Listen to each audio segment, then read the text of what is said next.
ఇటీవల కురిసిన భారీ వర్షాలకు విజయవాడ నీట మునిగింది. ఆ వరద ప్రభావంతో కొట్టుకొచ్చిన కార్లకు హనుమాన్ జంక్షన్ లో యంత్రీ మోటార్స్ వారు వాటికి రిపేర్ చేస్తున్నారు. వాటి పరిస్థితి ఎలా ఉందో ఒకసారి చూద్దాం. ఇటీవల కురిసిన భారీ వర్షాలకు బుడమేరు పొంగడంతో విజయవాడ జలమయమైంది. పూర్తిగా వరద నీటితో మునిగిపోయింది. అనేక ఇళ్లు నీట మునిగాయి. ద్విచక్ర వాహనాలు, కార్లు వరద ప్రవాహంలో కొట్టుకుపోయాయి. కోట్లలో నష్టం వాటిల్లింది. అయితే వరదల్లో నీట మునిగి పాడైపోయిన కారులకు హనుమాన్ జంక్షన్లోని గుడివాడ రోడ్డు బాపులపాడు మండలం పెరికీడు గ్రామం వద్ద ఉన్న యంత్రీ మోటార్స్ వారు రిపేర్ చేస్తున్నారు.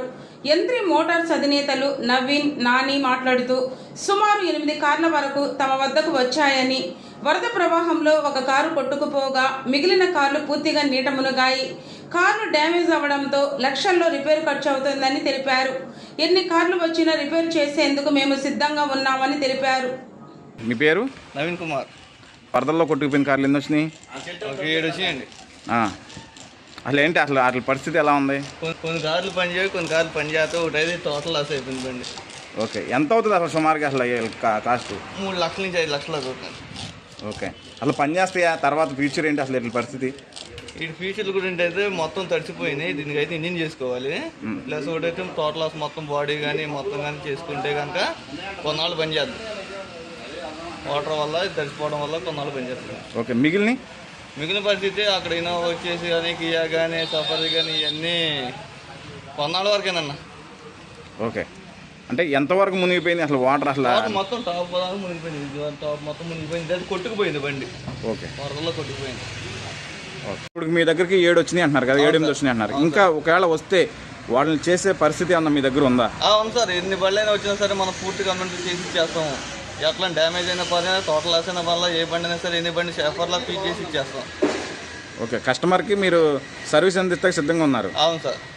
వరదల్లో కొట్టుకుపోయిన కార్లు మీ దగ్గరికి ఎన్ని వచ్చినాయి? అట్లా పరిస్థితి ఎలా ఉంది? విజయవాడ నుంచి 7 నుంచి 8 బొడ్డు దాకా వచ్చినాయండి. అది వరదలో కొట్టుకోవడం వల్ల పూర్తిగా వైరింగ్, ఎలక్ట్రికల్ మొత్తం అన్నీ పోయినాయి. అవి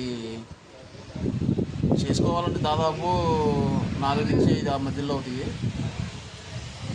ఓకే, అసలు పరిస్థితి ఎలా ఉంది ప్రస్తుతం? అసలు వాటి పరిస్థితి అంటే దాని స్పేర్సే కానీ ఏమైనా కానీ దొరుకుతాయి. కానీ కాకపోతే కొంచెం టైం పడుతుంది. ఓకే, అవుతుంది అసలు? అవుతాయండి. ఎంతవరకు అవుతాయి పూర్తిగా అంటే ఖర్చు ఎంతవరకు జరిగింది? 3 to 4 lakhs దాకా అవుతాయండి.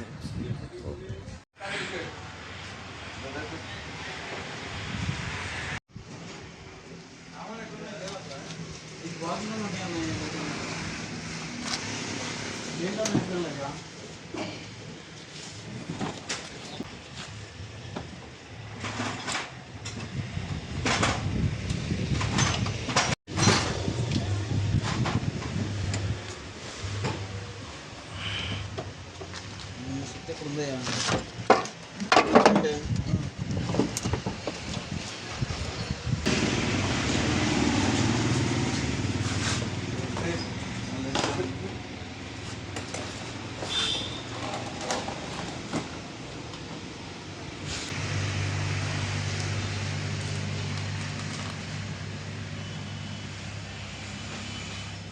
ఏ లాభం